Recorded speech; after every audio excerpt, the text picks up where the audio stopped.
وہ بس ایک دھماکہ ہے جو یکا یک انہیں اس حالت میں دھر لے گا جب یہ اپنے دنیاوی معاملات میں جھگڑ رہے ہوں گے، اور اس وقت یہ وصیت تک نہ کر سکیں گے، نہ اپنے گھروں کو پلٹ سکیں گے۔ وَنُفِخَ فِي الصُّورِ فَإِذَا هُم مِّنَ الْأَجْدَاثِ إِلَىٰ رَبِّهِمْ يَنسِلُونَ۔ پھر ایک سور پھونکا جائے گا اور یکا یک یہ اپنے رب کے حضور پیش ہونے کے لیے اپنی اپنی قبروں سے نکل پڑیں گے، گھبرا کر کہیں گے، ارے یہ کس نے ہمیں ہماری خواب گاہ سے کھڑا کیا ہے؟ یہ وہی چیز جس کا خدا رحمان نے وعدہ کیا تھا اور رسولوں کی بات سچی تھی۔ ایک ہی زور کی آواز ہوگی اور سب کے سب ہمارے سامنے حاضر کر دیے جائیں گے۔ یہ جواب اہل ایمان کو دیں گے۔ ہو سکتا ہے کہ وہ لوگ کچھ دیر کے بعد خود سمجھ لیں کہ تو وہ دن آ گیا جس کی رسول ہمیں خبر دیا کرتا تھا، اور فرشتے ان کو جواب دیں گے کہ یہ قیامت کا سارا ماحول، انہیں یہ بات پہلے بتائی جا چکی تھی۔ آج کسی پر ذرہ برابر ظلم نہ کیا جائے گا اور تمہیں ویسا ہی بدلہ دیا جائے گا جیسے تم عمل کرتے رہے۔ آج جنتی لوگ مزے کرنے میں مشغول ہیں۔ وہ اور ان کی بیویاں گھنے سایوں میں مسندوں پر تکیہ لگائے ہوئے ہر قسم کے لذیذ کھانے ان کو وہاں دیے جائیں گے۔ جو کچھ وہ طلب کریں ان کے لیے حاضر ہے۔ رب رحیم کی طرف سے ان کو سلام کہا گیا ہے، اور اے مجرموں، آج تم چھٹ کر الگ ہو جاؤ۔ آدم کے بچوں، کیا میں نے تم کو ہدایت نہ کی تھی کہ شیطان کی بندگی نہ کرو؟ وہ تمہارا کھلا دشمن ہے، اور میری ہی بندگی کرو، یہ سیدھا راستہ ہے۔ مگر اس کے باوجود اس نے تم میں سے ایک گروہ کو گمراہ کر دیا۔ کیا تم عقل نہیں رکھتے تھے؟ یہ وہی جہنم ہے جس سے تم کو ڈرایا جاتا رہا تھا۔ جو کفر تم دنیا میں کرتے رہے ہو، اس کی پاداش میں اب اس کا ایندھن بنو۔ آج ہم ان کے منہ بند کیے دیتے ہیں، ان کے ہاتھ ہم سے بولیں گے اور ان کے پاؤں گواہی دیں گے کہ یہ دنیا میں کیا کمائی کرتے رہے ہیں۔ ہم چاہیں تو ان کی آنکھیں بند کر دیں، پھر یہ راستے کی طرف لپک کر دیکھیں، کہاں سے انہیں کوئی راستہ سجھائی دے گا۔ ہم چاہیں تو انہیں ان کی جگہ ہی مسخ کر کے رکھ دیں کہ یہ نہ آگے چل سکیں نہ پیچھے ہٹ سکیں گے۔ وَمَن نُعَمِّرْهُ نُنَكِّسْهُ فِي الْخَلْقِ أَفَلَا يَعْقِلُونَ۔ جس شخص کو ہم لمبی عمر دیتے ہیں اس کی ساخت کو ہم الٹ ہی دیتے ہیں۔ انہیں عقل نہیں آتی۔ ہم نے اس نبی صلی اللہ علیہ وسلم کو شعر نہیں سکھایا اور نہ شاعری زیب دیتی ہے۔ یہ تو ایک نصیحت ہے اور صاف پڑھی جانے والی کتاب، تاکہ وہ ہر اس شخص کو خبردار کر دے جو زندہ ہو اور انکار کرنے والوں پر حجت قائم ہو جائے۔ کیا یہ لوگ دیکھتے نہیں ہیں کہ ہم نے اپنے ہاتھوں کی بنائی ہوئی چیزوں میں سے ان کے لیے مویشی پیدا کیے ہیں اور اب یہ ان کے مالک ہیں؟ ہم نے انہیں اس طرح ان کے بس میں کر دیا ہے کہ ان میں سے کسی پر یہ سوار ہوتے ہیں، کسی کا گوشت کھاتے ہیں، اور ان کے اندر ان کے لیے طرح طرح کے فائدے اور مشروبات ہیں۔ پھر کیا یہ شکر گزار نہیں ہوتے؟ یہ سب کچھ ہوتے ہوئے انہوں نے اللہ کے سوا دوسرے خدا بنا لیے ہیں، اور یہ امید رکھتے ہیں کہ ان کی مدد کی جائے گی۔ وہ ان کی کوئی مدد نہیں کر سکتے، بلکہ یہ لوگ الٹے ان کے لیے حاضر باش لشکر بنے ہوئے ہیں۔ اچھا، جو باتیں یہ بنا رہے ہیں وہ تمہیں رنجیدہ نہ کریں، ان کی چھپی اور کھلی سب باتوں کو ہم جانتے ہیں۔ کیا انسان دیکھتا نہیں ہے کہ ہم نے اسے نطفہ سے پیدا کیا، پھر وہ صریح جھگڑالو بن کر کھڑا ہو گیا، اب وہ ہم پر مثالیں چسپاں کرتا ہے اور اپنی پیدائش کو بھول جاتا ہے۔ کہتا ہے کہ کون ان ہڈیوں کو زندہ کرے گا جبکہ یہ بوسیدہ ہو چکی ہوں۔ اس سے کہو انہیں وہی زندہ کرے گا جس نے پہلے انہیں پیدا کیا تھا۔ وہ تخلیق کا ہر کام جانتا ہے، وہی جس نے تمہارے لیے ہرے بھرے درخت پیدا کیے، ان میں سے آگ پیدا کی اور تم اسے اپنے چولہے روشن کرتے ہو۔ کیا وہ جس نے آسمان اور زمین کو پیدا کیا اس پر قادر نہیں ہے کہ ان جیسوں کو پیدا کر سکے؟ کیوں نہیں، جبکہ وہ ماہر خلاق ہے۔ وہ تو جب کسی چیز کا ارادہ کرتا ہے تو اس کا کام بس یہ ہے کہ اسے حکم دے کہ ہو جا، اور وہ ہو جاتی ہے۔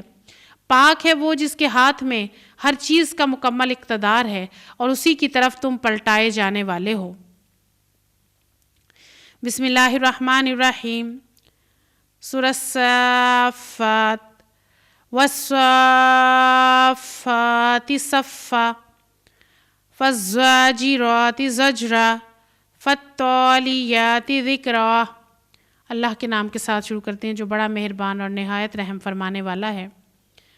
قطار در قطار صف باندھنے والوں کی قسم، پھر ان کی قسم جو ڈانٹنے پھٹکارنے والے ہیں، پھر ان کی قسم جو کلام نصیحت سنانے والے ہیں۔ تمہارا معبود حقیقی بس ایک ہی ہے، اور وہ جو زمین و آسمانوں کا اور تمام ان چیزوں کا مالک ہے جو زمین و آسمان میں ہے، اور سارے مشرقوں کا مالک ہے۔ ہم نے آسمان دنیا کو تاروں کی زینت سے آراستہ کیا، ہر شیطان سرکش سے اس کو محفوظ کیا۔ یہ شیطان ملائے اعلیٰ کی باتیں نہیں سن سکتے، ہر طرف سے مارے اور ہانکے جاتے ہیں۔ یہاں 3 گروہ بتائے ہیں فرشتوں کے جو اللہ تعالیٰ کے احکامات بجا لانے کے لیے ہر وقت تیار رہتے ہیں، اس کی نافرمانی کرنے والوں کو ڈانٹتے اور پھٹکارتے ہیں، اور مختلف طریقوں سے اللہ تعالیٰ کی یاد دلاتے ہیں اور کلام نصیحت سناتے ہیں۔ اور سورج ہمیشہ ایک ہی جگہ سے نہیں نکلتا، بلکہ ہر روز ایک نئے زاویے سے نکلتا ہے۔ اور آسمان دنیا سے مراد قریب کا آسمان ہے، جس کا مشاہدہ کسی دوربین کی مدد کے بغیر ہم آنکھ سے کر سکتے ہیں۔ اور عالم بالا یعنی جو مخلوق ہے، یہ فرشتے، یہ سنتے ہیں اللہ تعالیٰ کی بات، اور ان کے لیے پہم عذاب ہے۔ تاہم اگر کوئی ان میں سے کچھ لے اڑے تو ایک تیز شعلہ اس کا پیچھا کرتا ہے۔ اب ان سے پوچھو، ان کی پیدائش زیادہ مشکل ہے یا ان چیزوں کی جو ہم نے پیدا کر رکھی ہیں؟ ان کو تو ہم نے لیسدار گارے سے پیدا کیا ہے۔ تم اللہ کی قدرت کے کرشموں پر حیران ہو اور یہ اس کا مذاق اڑا رہے ہیں۔ سمجھایا جاتا ہے تو سمجھ کر نہیں دیتے، کوئی نشانی دیکھتے ہیں تو اسے مذاق میں اڑا دیتے ہیں اور کہتے ہیں کہ یہ تو صریح جادو ہے۔ بھلا کہیں ایسا ہو سکتا ہے کہ جب ہم مر چکے ہوں اور مٹی بن جائیں، ہماری ہڈیوں کا پنجر رہ جائے، پھر دوبارہ زندہ کر کے کھڑا کیا جائے؟ اور کیا ہمارے اگلے وقتوں کے آباء و اجداد بھی اٹھائے جائیں گے؟ ان سے کہو ہاں، اور تم خدا کے مقابلے میں بے بس ہو۔ بس ایک ہی جھڑکی ہوگی اور یہ یکایک اپنی آنکھوں سے وہ سب کچھ دیکھ لیں گے جس کی خبر دی جا رہی ہے۔ اس وقت کہیں گے، ہائے ہماری کمبختی، یہ تو یوم الجزا ہے، یہی وہ فیصلے کا دن ہے جسے تم جھٹلایا کرتے تھے۔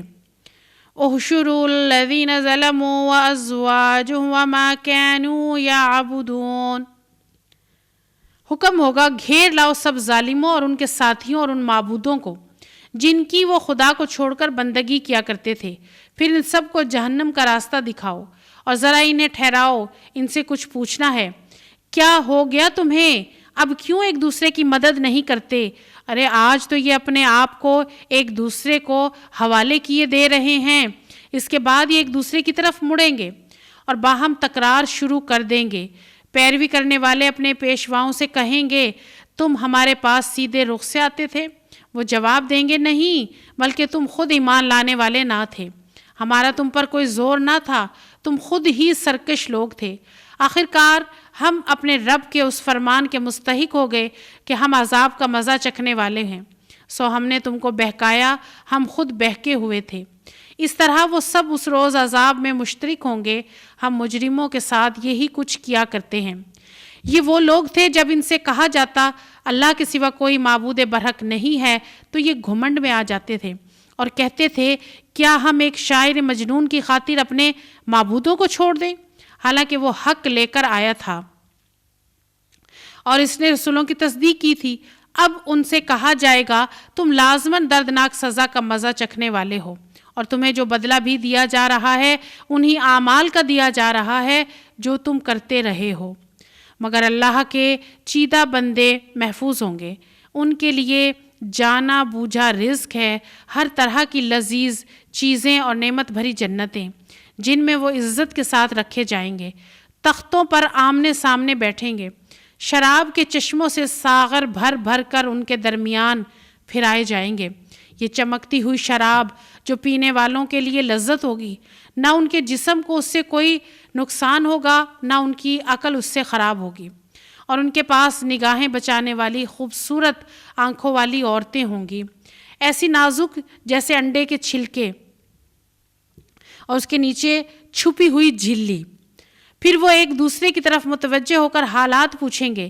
ان میں سے ایک کہے گا دنیا میں میرا ایک میرا ہم نشین تھا جو مجھ سے کہا کرتا تھا کیا تم بھی تصدیق کرنے والوں میں سے ہو؟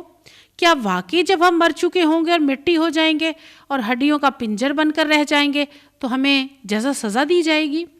اب کیا آپ لوگ دیکھنا چاہتے ہیں کہ وہ صاحب اب کہاں ہیں؟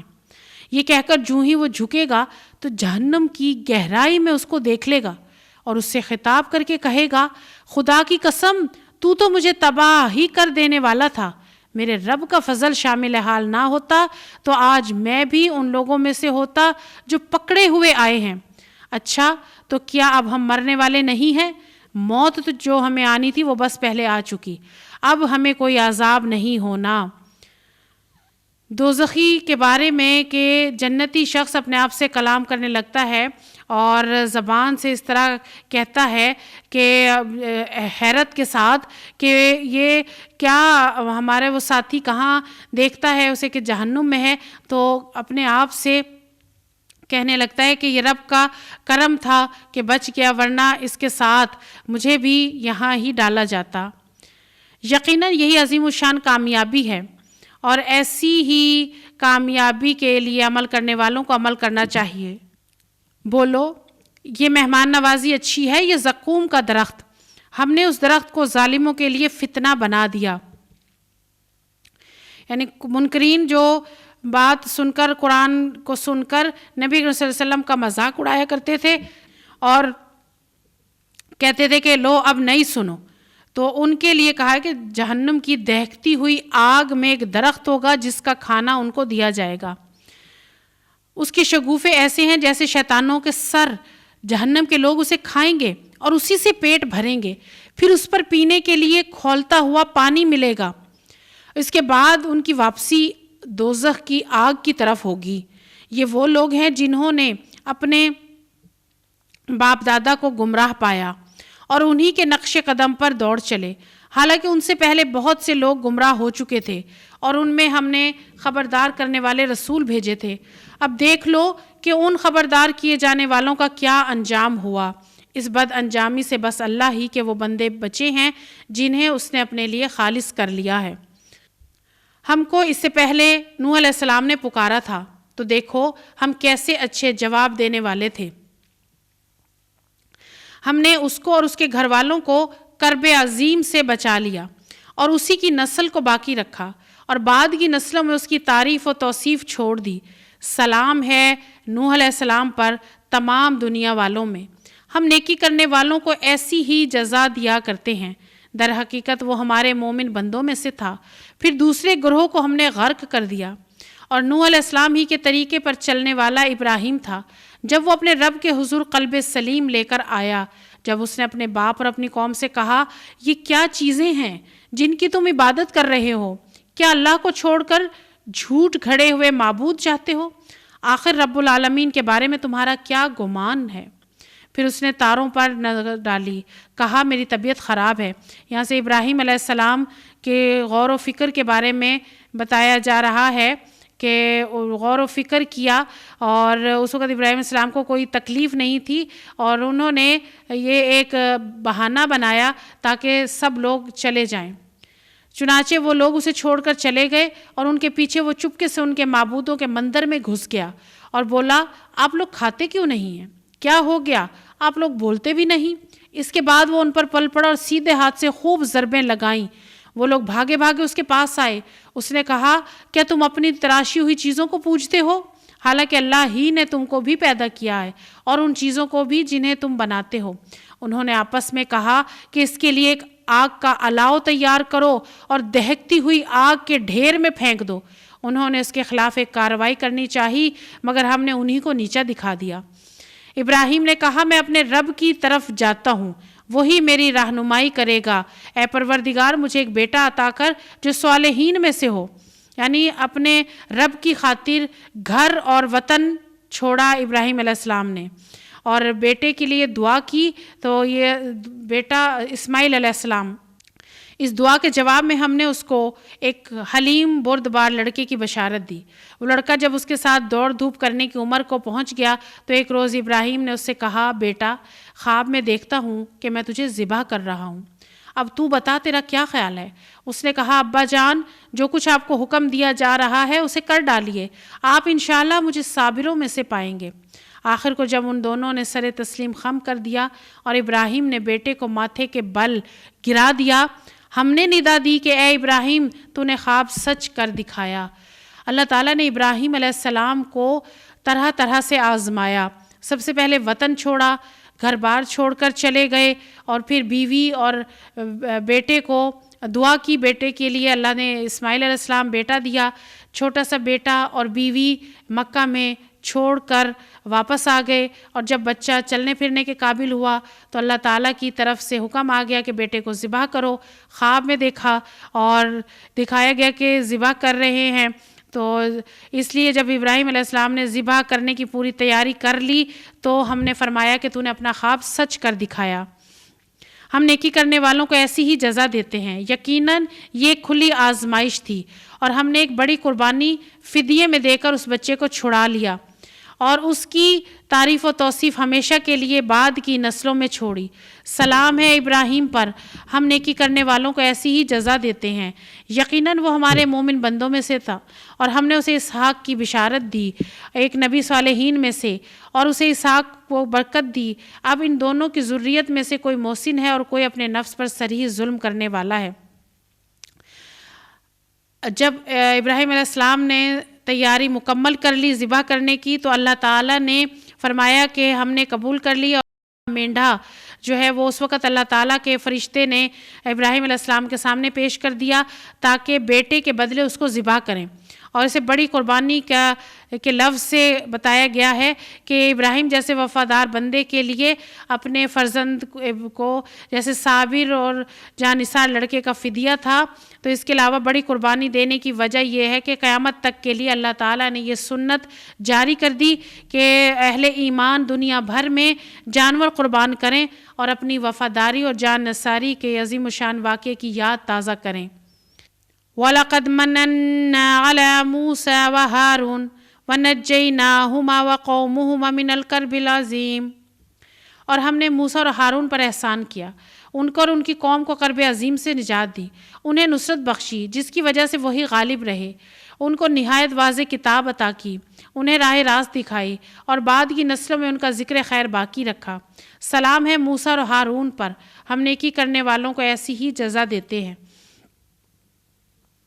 در حقیقت وہ ہمارے مومن بندوں میں سے تھے، اور الیاس بھی یقیناً مرسلین میں سے تھا۔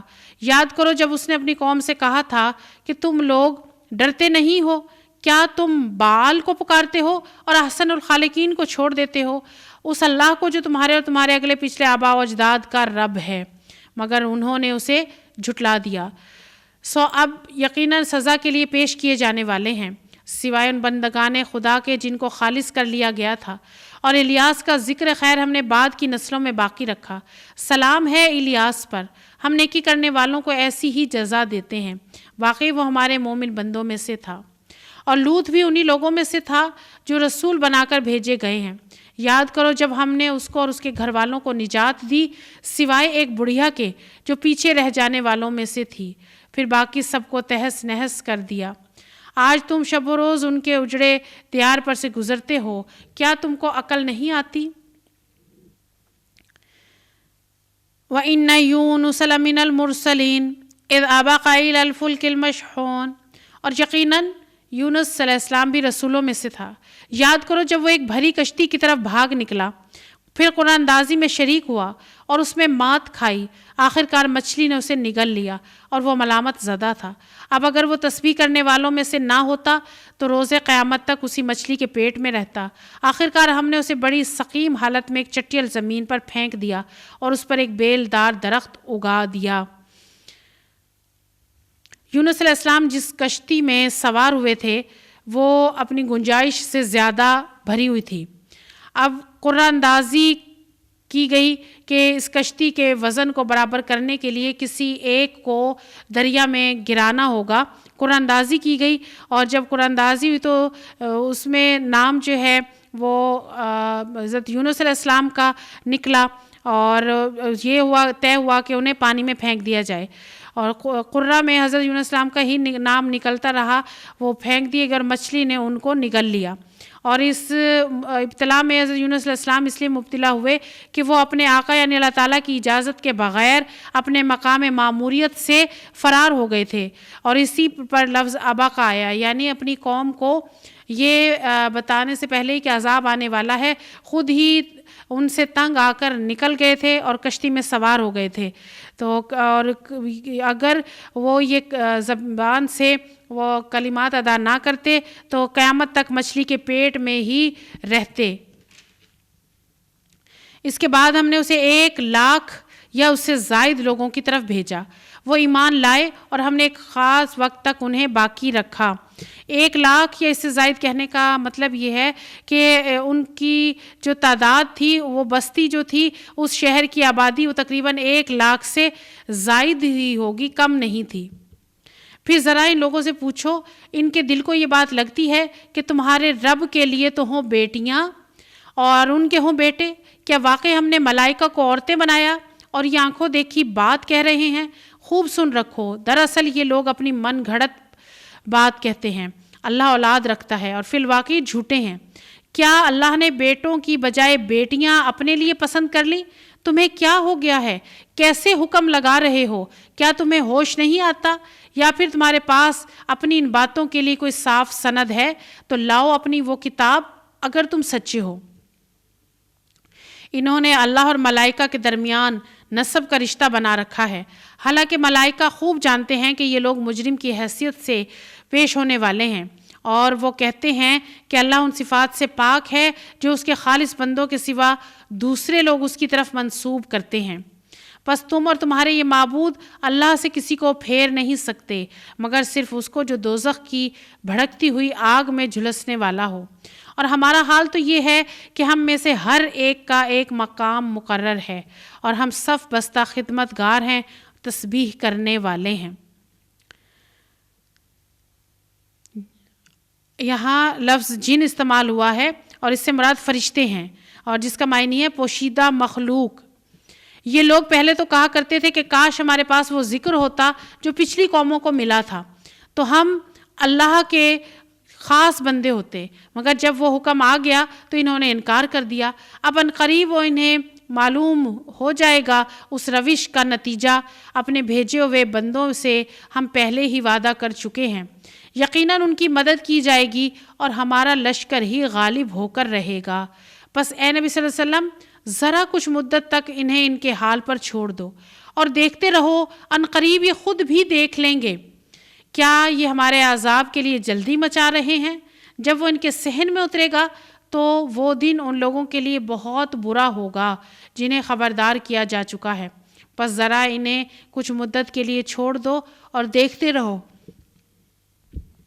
عنقریب یہ خود دیکھ لیں گے۔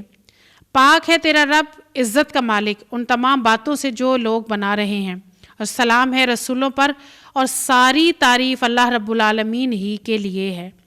سورۃ صاد، بسم اللہ الرحمن الرحیم۔ صاد والقرآن ذی الذکر بل الذین کفروا فی عزت و شقاق۔ صاد، قسم ہے نصیحت بھرے قرآن کی، بلکہ یہی لوگ جنہوں نے ماننے سے انکار کیا ہے سخت تکبر اور ضد میں مبتلا ہیں۔ ان سے پہلے ہم ایسی کتنی ہی قوموں کو ہلاک کر چکے ہیں۔ منکرین کے انکار کی وجہ یہ نہیں کہ جو دین ان کے سامنے پیش کیا جا رہا ہے اس میں کوئی کمی ہے، بلکہ ان کے انکار کی وجہ ان کی ضد، ان کا تکبر اور ان کی جھوٹی شیخیاں اور ان کی ہٹ دھرمی ہے، جس کی وجہ سے یہ انکار کر رہے ہیں۔ ان لوگوں کو اس بات پر بڑا تعجب ہوا کہ ایک ڈرانے والا خود انہی میں سے آ گیا۔ منکرین کہنے لگے یہ ساحر ہے، سخت جھوٹا ہے، کیا اس نے سارے خداؤں کی جگہ بس ایک ہی خدا بنا ڈالا؟ یہ تو بڑی عجیب بات ہے۔ اور سرداران قوم یہ کہتے ہوئے نکل گئے کہ چلو ڈٹے رہو اپنے معبودوں کی عبادت پر، یہ بات تو کسی اور ہی غرض سے کہی جا رہی ہے۔ یہ بات ہم نے اپنے زمانہ قریب کی ملت میں کسی سے نہیں سنی، یہ کچھ نہیں ہے مگر ایک من گھڑت بات۔ کیا ہمارے درمیان بس یہی ایک شخص رہ گیا تھا جس پر اللہ کا ذکر نازل کر دیا گیا؟ یہ نبی اکرم صلی اللہ علیہ وسلم کی دعوت کو ماننے والے نہیں تھے، اور نبی اکرم صلی اللہ علیہ وسلم دعوت اس لیے دے رہے تھے کہ یہ تابع فرمان ہو جائیں، اور مگر یہ ماننے والے نہیں تھے، اور یہ طرح طرح کی باتیں اپنے منہ سے نکالتے تھے۔ اصل بات یہ ہے کہ میرے ذکر پر شک کر رہے ہیں۔ یہ ساری باتیں اس لیے کر رہے ہیں کہ انہوں نے میرے عذاب کا مزہ نہیں چکھا۔ کیا تیرے داتا غالب پروردگار کی رحمت کے خزانے ان کے قبضے میں ہیں؟ کیا یہ آسمان و زمین اور ان کے درمیان کی چیزوں کے مالک ہیں؟ اچھا تو یہ عالم اسباب کی بلندیوں پر چڑھ دیکھیں۔ یہ تو جتھوں میں سے ایک چھوٹا سا جتھا ہے جو اسی جگہ شکست کھانے والا ہے۔ ان سے پہلے نوح کی قوم عاد، میخوں والا فرعون، سمود قوم لوط، ایکا والے جھٹلائے جا چکے ہیں۔ وہ جتھے تھے ان میں سے ہر ایک نے رسولوں کو جھٹلایا، اور میری عقوبت کا فیصلہ اس پر چسپاں ہو کر رہا۔ یہ نبی اکرم صلی اللہ علیہ وآلہ وسلم کو اللہ تعالیٰ فرما رہے ہیں کہ یہ دراصل آپ کو نہیں جھٹلا رہے بلکہ مجھے جھٹلا رہے ہیں، اور انہیں تو تمہاری صداقت پر شک نہیں ہے، میری تعلیمات پر شک ہے۔ اور یہاں اشارہ کیا ہے کہ مکہ معظمہ جہاں یہ لوگ باتیں بنا رہے ہیں اسی جگہ یہ شکست کھانے والے ہیں، اور یہیں وہ وقت آنے والا ہے جب یہ منہ لٹکائے یہیں سامنے کھڑے ہوں گے، اور اس پیغمبر کے سامنے جس کو آج نبی نہیں مان رہے ہیں اور جن کی دعوت کو ماننے سے انکار کر رہے ہیں۔ وَمَا يَنظُرُ هَٰؤُلَاءِ إِلَّا صَيْحَةً وَاحِدَةً مَا لَهَا مِن فَوَاقٍ۔ یہ لوگ بھی بس ایک دھماکے کے منتظر ہیں جس کے بعد کوئی دوسرا دھماکہ نہ ہوگا، اور یہ کہتے ہیں کہ اے ہمارے رب، یوم الحساب سے پہلے ہمارا حصہ ہمیں جلدی سے دے دے۔ اے نبی صلی اللہ علیہ وسلم، صبر کرو ان باتوں پر جو یہ لوگ بناتے ہیں، اور ان کے سامنے ہمارے بندے داؤد علیہ السلام کا قصہ بیان کرو، جو بڑی قوتوں کا مالک تھا، ہر معاملے میں اللہ کی طرف رجوع کرنے والا تھا۔ ہم نے پہاڑوں کو اس کے ساتھ مسخر کر رکھا تھا کہ صبح و شام اس کے ساتھ تسبیح کرتے تھے، پرندے سمٹ آتے سب اس کی تسبیح کی طرف متوجہ ہو جاتے تھے۔ ہم نے اس کی سلطنت مضبوط کر دی تھی، اس کو حکمت عطا کی تھی اور فیصلہ کن بات کہنے کی صلاحیت بخشی تھی۔ پھر تمہیں کچھ خبر پہنچی ان مقدمے والوں کی جو دیوار پر چڑھ کر اس کے بالا خانے میں گھس آئے تھے؟ جب وہ داؤد علیہ السلام کے پاس پہنچے تو انہیں دیکھ کر گھبرا گیا۔ انہوں نے کہا، ڈریے نہیں، ہم دو فریق مقدمہ ہیں جن میں سے ایک نے دوسرے پر زیادتی کی ہے۔ آپ ہمارے درمیان ٹھیک ٹھیک حق کے ساتھ فیصلہ کر دیجئے، بے انصافی نہ کیجئے اور ہمیں راہ راست بتائیے۔ یہ میرا بھائی ہے، اس کے پاس 99 دمبیاں ہیں اور میرے پاس صرف ایک دمبی۔ اس نے مجھ سے کہا، یہ ایک دمبی بھی میرے حوالے کر دو۔ اس نے گفتگو میں مجھے دبا لیا۔ داؤد نے جواب دیا، اس شخص نے اپنی دمبیوں کے ساتھ تیری دمبی ملا لینے کا مطالبہ کر کے یقیناً تجھ پر ظلم کیا۔ یعنی بھائی نے جو بتایا کہ اس کے پاس 99 اور میرے پاس ایک دمبی، تو یہ نہیں کہا کہ میرے سے چھین لی، بلکہ کہا کہ میرا بھائی مجھ سے یہ دمبی مانگ رہا ہے اور یہ بڑی شخصیت کا آدمی ہے، اور یہ اس لیے مجھ پر دباؤ ڈال رہا ہے کہ اس کے پاس تو زیادہ ہے اور میرے پاس صرف ایک ہے۔ اور واقعہ یہ ہے کہ مل جل کر ساتھ رہنے والے لوگ اکثر ایک دوسرے پر زیادتیاں کرتے رہتے ہیں۔ بس وہی لوگ اس سے بچے ہوئے ہیں جو ایمان رکھتے اور عمل صالح کرتے ہیں، اور ایسے لوگ کم ہی ہیں۔ داؤد سمجھ گیا کہ یہ تو ہم نے دراصل اس کی آزمائش کی ہے، چنانچہ اس نے اپنے رب سے معافی مانگی اور سجدے میں گر گیا اور رجوع کر لیا۔ تب ہم نے اس کا قصور معاف کیا، یقیناً ہمارے ہاں اس کے لیے تقرب کا مقام اور بہتر انجام ہے۔ اے داؤد، ہم نے تجھے زمین میں خلیفہ بنایا، لہٰذا تو لوگوں کے درمیان حق کے ساتھ حکومت کر، خواہش نفس کی پیروی نہ کر، تجھے اللہ کی راہ سے بھٹکا دے گی۔ جو لوگ اللہ کی راہ سے بھٹکتے ہیں یقیناً ان کے لیے سخت سزا ہے کہ وہ یوم الحساب کو بھول گئے۔ وَمَا خَلَقْنَا السَّمَاءَ وَالْأَرْضَ وَمَا بَيْنَهُمَا بَاطِلًا ذالک ظن الذین کفروا فویل للذین کفروا من النار۔ ہم نے اس آسمان اور زمین کو اور اس کے دنیا کو جو ان کے درمیان فضول پیدا نہیں کیا، یہ تو ان لوگوں کا گمان ہے جنہوں نے کفر کیا ہے، اور ایسے کافروں کے لیے بربادی ہے جہنم کی آگ سے۔ کیا ہم ان لوگوں کو جو ایمان لاتے اور نیک اعمال کرتے ہیں اور ان کو جو زمین میں فساد کرنے والے ہیں یکساں کر دیں؟ کیا متقیوں کو ہم فاجروں جیسا کر دیں؟ یہ ایک بڑی برکت والی کتاب ہے جو اے نبی صلی اللہ علیہ وسلم ہم نے تمہاری طرف نازل کی ہے، تاکہ یہ لوگ اس کی آیات پر غور کریں اور عقل و فکر رکھنے والے اس سے سبق لیں۔ اور داؤد کو ہم نے سلیمان جیسا بیٹا عطا کیا، بہترین بندہ، کثرت سے اپنے رب کی طرف رجوع کرنے والا۔ قابل ذکر ہے وہ موقع جب شام کے وقت اس کے سامنے خوب سدھے ہوئے گھوڑے پیش کیے گئے تو اس نے کہا، میں نے اس مال کی محبت اپنے رب کی یاد کی وجہ سے اختیار کی ہے۔ یہاں تک کہ جب وہ گھوڑے نگاہ سے اوجھل ہو گئے تو اس نے حکم دیا کہ انہیں میرے پاس واپس لاؤ، اور پھر لگا ان کی پنڈلیوں اور گردنوں پر ہاتھ پھیرنے۔ اور پھر دیکھو کہ سلیمان کو ہم نے آزمائش میں ڈالا اور ایک کرسی پر ایک جسد لا کر ڈال دیا۔ پھر اس نے رجوع کیا اور کہا کہ اے میرے رب، مجھے معاف کر دے اور مجھے وہ بادشاہی دے جو میرے بعد کسی کے لیے سزاوار نہ ہو، بے شک تو ہی اصل داتا ہے۔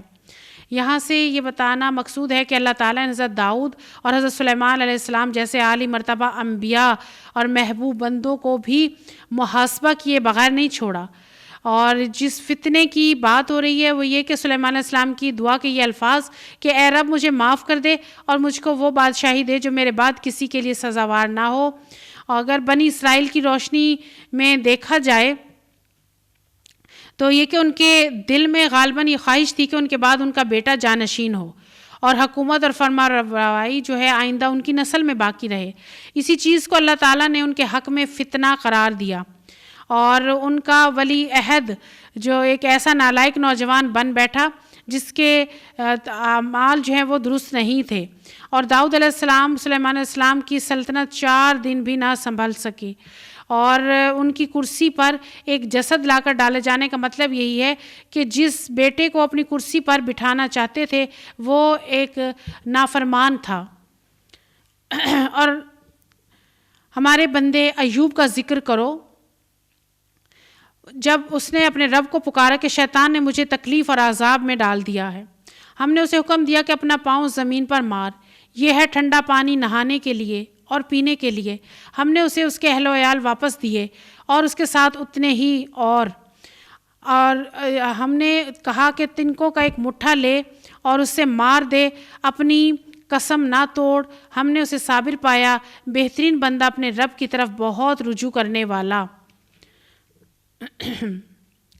ایوب علیہ السلام کو جو بیماری تھی، انہوں نے بیماری میں مبتلا ہونے کے بعد اللہ تعالیٰ سے دعا کی اور انہوں نے کہا کہ بیماری کی شدت، مال و دولت اور ہر چیز جو ہے ان سے منہ موڑ گئی تھی، اور انہوں نے اللہ تعالیٰ سے دعا کی اور اس تکلیف کو جو ہے انہوں نے اس لیے کہ شیطان جو ہے مجھے اپنے وسوسوں سے تنگ کر رہا ہے اور وہ ان حالات میں مجھے اپنے رب سے مایوس کرنے کی کوشش کرتا ہے، مجھے اپنے رب کا ناشکرہ بنانا چاہتا ہے اور اس بات کے در پہ ہے کہ میں صبر کا دامن چھوڑ دوں۔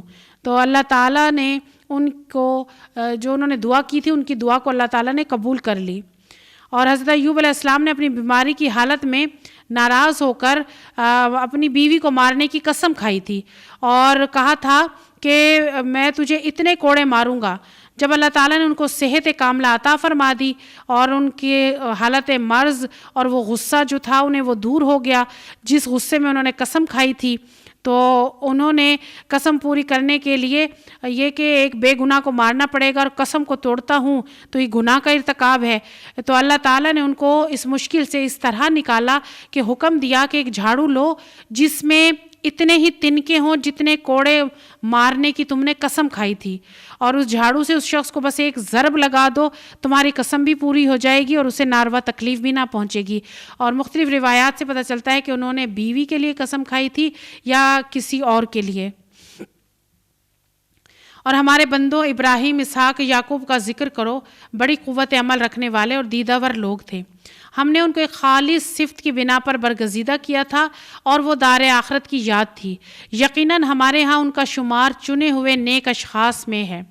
اور اسماعیل اور یسع اور ذوالکفل کا ذکر کرو، یہ سب نیک لوگوں میں سے تھے۔ یہ ایک ذکر تھا، اب سنو کہ متقی لوگوں کے لیے یقیناً بہترین ٹھکانہ ہے۔ ہمیشہ رہنے والی جنتیں جن کے دروازے ان کے لیے کھلے ہوں گے، ان میں وہ تکیے لگائے بیٹھے ہوں گے، خوب فواکہ اور مشروبات طلب کر رہے ہوں گے، اور ان کے پاس شرمیلی ہمسن بیویاں ہوں گی۔ یہ وہ چیزیں ہیں جنہیں حساب کے دن عطا کرنے کا تم سے وعدہ کیا جا رہا ہے۔ یہ ہمارا رزق ہے جو کبھی ختم ہونے والا نہیں ہے۔ یہ تو ہے متقیوں کا انجام، اور سرکشوں کے لیے بدترین ٹھکانہ ہے جہنم، جس میں وہ جھلسے جائیں گے، اور بہت ہی بری قیام گاہ۔ یہ ہے ان کے لیے، بس وہ مزہ چکھیں کھولتے ہوئے پانی اور پیپ لہو اور اسی قسم کی دوسری تلخیوں کا۔ یہ ایک لشکر تمہارے پاس گھسا چلا آ رہا ہے، کوئی خوش آمدید ان کے لیے نہیں ہے، یہ آگ میں جھلسنے والے ہیں۔ وہ ان کو جواب دیں گے، نہیں بلکہ تم ہی جھلسے جا رہے ہو، کوئی خیر مقدم تمہارے لیے نہیں، تم ہی تو یہ انجام ہمارے آگے لائے ہو، کیسی بری ہے یہ جائے قرار۔ پھر وہ کہیں گے، اے ہمارے رب، جس نے ہمیں اس انجام کو پہنچانے کا بندوبست کیا، اس کو دوزخ کا دوہرا عذاب دے۔ اور وہ آپس میں کہیں گے، کیا بات ہے، ہم ان لوگوں کو کیوں نہیں دیکھتے جنہیں ہم دنیا میں برا سمجھتے تھے؟ ہم نے یوں ہی ان کا مذاق بنا لیا تھا، یا وہ کہیں نظروں سے اوجھل ہیں؟ بے شک یہ بات سچی ہے، اہل دوزخ میں یہی جھگڑے ہونے والے ہیں۔ قل انما انا منذر وما من الہ الا اللہ الواحد القہار۔ اے نبی صلی اللہ علیہ وسلم، ان سے کہو، میں تو بس ایک خبردار کر دینے والا ہوں، کوئی حقیقی معبود نہیں مگر اللہ، جو یکتا ہے، سب پر غالب، آسمانوں اور زمین کا مالک، اور ان ساری چیزوں کا مالک جو ان کے درمیان ہے، زبردست اور درگزر کرنے والا۔ ان سے کہو، یہ ایک بڑی خبر ہے جس کو سن کر تم منہ پھیرتے ہو۔ ان سے کہو، مجھے اس وقت کی کوئی خبر نہ تھی جب مولائے اعلیٰ میں جھگڑا ہو رہا تھا، مجھ کو تو وحی کے ذریعے یہ باتیں صرف اس لیے بتائی جاتی ہیں کہ میں کھلا کھلا خبردار کرنے والا ہوں۔ جب تیرے رب نے فرشتوں سے کہا، میں مٹی سے ایک بشر بنانے والا ہوں، پھر جب میں اسے پوری طرح بنا دوں اور اس میں اپنی روح پھونک دوں تو تم اس کے آگے سجدے میں گر جاؤ۔ اس حکم کے مطابق فرشتے سب کے سب سجدے میں گر گئے، مگر ابلیس نے بڑائی کا گھمنڈ کیا اور وہ کافروں میں سے ہو گیا۔ رب نے فرمایا، اے ابلیس، تجھے کیا چیز سجدہ کرنے سے روکتی ہے جسے میں نے اپنے دونوں ہاتھوں سے بنایا ہے؟ تو بڑا بن رہا ہے یا تو ہے ہی کچھ اونچے درجے کی ہستیوں میں سے؟ اس نے جواب دیا، میں اس سے بہتر ہوں، آپ نے مجھ کو آگ سے پیدا کیا اور اس کو مٹی سے۔ فرمایا، اچھا تو یہاں سے نکل جا، تو مردود اور تیرے اوپر یوم الجزا تک میری لعنت ہے۔ وہ بولا، اے میرے رب، یہ بات ہے تو پھر اس وقت تک کے لیے مجھے مہلت دے جب یہ لوگ دوبارہ اٹھائے جائیں گے۔ فرمایا، اچھا تجھے اس روز تک کی مہلت ہے جس کا وقت مجھے معلوم ہے۔ اس نے کہا، تیری عزت کی قسم، میں ان سب لوگوں کو بہکا کر رہوں گا سوائے تیرے ان بندوں کے جنہیں تو نے خالص کر لیا ہے۔ فرمایا، تو یہ حق ہے اور میں یہ حق ہی کہا کرتا ہوں، میں جہنم کو تجھ اور ان سب لوگوں سے بھر دوں گا جو ان انسانوں میں سے تیری پیروی کریں گے۔ اے نبی صلی اللہ علیہ وسلم، ان سے کہہ دو کہ میں اس تبلیغ پر تم سے کوئی اجر نہیں مانگتا اور نہ میں بناوٹی لوگوں میں سے ہوں۔ یہ تو ایک نصیحت ہے تمام جہان والوں کے لیے، اور تھوڑی ہی مدت گزرے گی کہ تمہیں اس کا حال خود معلوم ہو جائے گا۔ بسم اللہ الرحمن الرحیم۔ سورۃ الزمر۔ تنزیل الکتاب من اللہ العزیز الحکیم۔ اللہ کے نام کے ساتھ شروع کرتے ہیں جو بڑا مہربان اور نہایت رحم فرمانے والا ہے۔ اس کتاب کا نزول اللہ زبردست اور دانا کی طرف سے ہے۔ اے نبی صلی اللہ علیہ وسلم، یہ کتاب ہم نے تمہاری طرف برحق نازل کی ہے، لہٰذا تم اللہ ہی کی بندگی کرو، دین کو اسی کے لیے خالص کرتے ہوئے۔ خبردار، دین خالص اللہ کا حق ہے۔ رہے وہ لوگ جنہوں نے اس کے سوا دوسرے سرپرست بنا رکھے ہیں، ہم تو ان کی عبادت صرف اس لیے کرتے ہیں کہ وہ اللہ تک ہماری رسائی کرا دیں۔ اللہ یقیناً ان کے درمیان فیصلہ کر دے گا جن میں وہ اختلاف کر رہے ہیں۔ اللہ کسی ایسے شخص کو ہدایت نہیں دیتا جو جھوٹا اور منکر حق ہو۔ اگر اللہ کسی کو بیٹا بنانا چاہتا تو اپنی مخلوق میں سے جس کو چاہتا برگزیدہ کر لیتا۔ پاک ہے وہ اس سے کہ اس کا کوئی بیٹا ہو۔ وہ اللہ ہے اکیلا اور سب پر غالب۔ اس نے آسمان اور زمین کو برحق پیدا کیا ہے۔ وہی دن پر رات اور رات پر دن کو لپیٹتا ہے۔ اسی نے سورج اور چاند کو اس طرح مسخر کر رکھا ہے کہ ہر ایک ایک وقت مقرر تک چلے جا رہا ہے۔ جان رکھو وہ زبردست ہے اور درگزر کرنے والا ہے۔ اسی نے تم کو ایک جان سے پیدا کیا، پھر وہی ہے جس نے جان سے اس کا جوڑا بنایا، اور اسی نے تمہارے لیے مویشیوں میں سے 8 نر اور مادہ پیدا کیے، اور مویشی سے مراد ہیں اونٹ، گائے، بھیڑ، بکری، اور ان کے 4 مادہ مل کر 8 نر مادہ بنتے ہیں۔ وہ تمہاری ماؤں کے پیٹوں میں 3 تاریک پردوں کے اندر تمہیں ایک شکل دیتا چلا جاتا ہے۔ یہی اللہ جس کا یہ کام ہے، تمہارا رب ہے، بادشاہی اسی کی ہے، کوئی معبود اس کے سوا نہیں ہے۔ پھر تم کدھر سے پھرائے جا رہے ہو؟ اور 3 پردوں سے مراد ہے پیٹ، رحم اور وہ جھلی جس میں بچہ لپٹا ہوا ہوتا ہے۔ اگر تم کفر کرو تو اللہ تم سے بے نیاز ہے، لیکن وہ اپنے بندوں کے لیے کفر کو پسند نہیں کرتا، اور اگر تم شکر کرو تو اسے وہ تمہارے لیے پسند کرتا ہے۔ کوئی بوجھ اٹھانے والا کسی دوسرے کا بوجھ نہ اٹھائے گا۔ آخر کار تم سب کو اپنے رب کی طرف پلٹنا ہے، پھر وہ تمہیں بتا دے گا کہ تم کیا کرتے رہے ہو۔ وہ تو دلوں کا حال تک جانتا ہے۔ انسان پر جب کوئی آفت آتی ہے تو وہ اپنے رب کی طرف رجوع کر کے اسے پکارتا ہے، پھر جب اس کا رب اپنی نعمت سے نواز دیتا ہے تو مصیبت کو بھول جاتا ہے جس پر وہ پہلے پکار رہا تھا، اور دوسروں کو اللہ کا ہمسر ٹھہراتا ہے تاکہ اس کی راہ سے گم کر دے۔ اے نبی صلی اللہ علیہ وسلم، اس سے کہو کہ تھوڑے دن اپنے کفر سے لطف اٹھا لے، یقیناً دوزخ میں جانے والا ہے۔ رات کی گھڑیوں میں کھڑا رہتا اور سجدے کرتا ہے، آخرت سے ڈرتا اور اپنے رب کی رحمت سے امید لگاتا ہے۔ ان سے پوچھو کیا جاننے اور نہ جاننے والے دونوں کبھی برابر ہو سکتے ہیں؟ نصیحت تو عقل رکھنے والے ہی قبول کرتے ہیں۔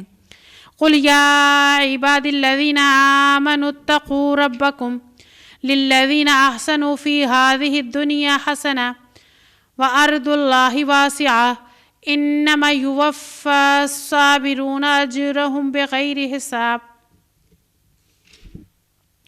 اے نبی صلی اللہ علیہ وسلم، کہو کہ میرے بندو جو ایمان لائے ہو، اپنے رب سے ڈرو۔ جن لوگوں نے اس دنیا میں نیک رویہ اختیار کیا ہے ان کے لیے بھلائی ہے، اور خدا کی زمین وسیع ہے۔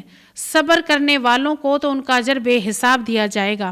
اگر کسی شہر، ملک یا علاقے میں اللہ کی بندگی کرنے میں رکاوٹ آ رہی ہو تو کسی ایسی دوسری جگہ چلے جائیں جہاں مشکلات نہ ہو اور اللہ کی بندگی میں کرنے میں آسانی ہو۔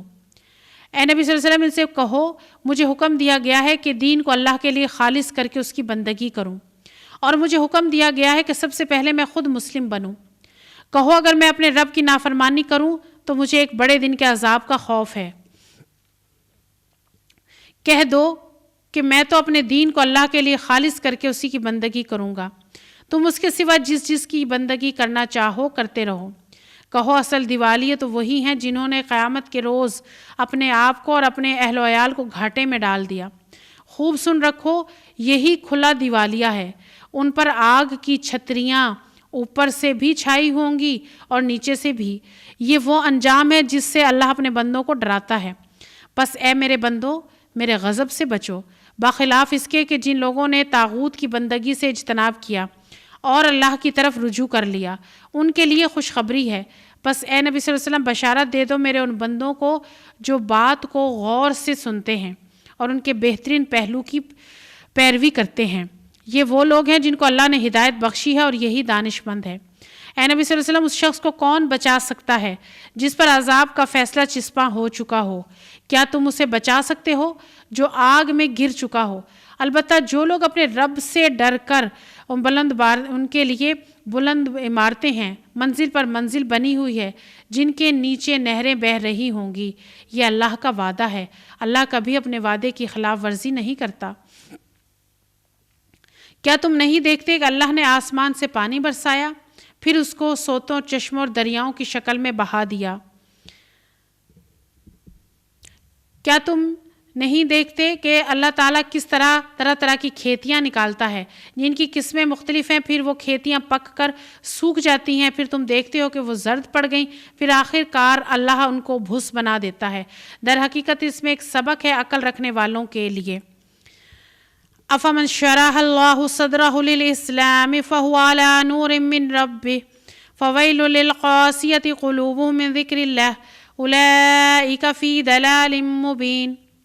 اب کیا وہ شخص جس کا سینہ اللہ نے اسلام کے لیے کھول دیا اور وہ اپنے رب کی طرف سے ایک روشنی پر چل رہا ہے، اس شخص کی طرح ہو سکتا ہے جس نے ان باتوں سے کوئی سبق نہ لیا؟ تباہی ہے ان لوگوں کے لیے جن کے دل اللہ کی نصیحت سے اور زیادہ سخت ہو گئے، وہ کھلی گمراہی میں پڑے ہوئے ہیں۔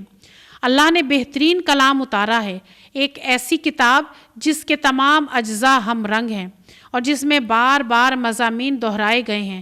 اسے سن کر ان لوگوں کے رونگٹے کھڑے ہو جاتے ہیں جو اپنے رب سے ڈرنے والے ہیں، اور پھر ان کے جسم اور ان کے دل نرم ہو کر اللہ کے ذکر کی طرف راغب ہو جاتے ہیں۔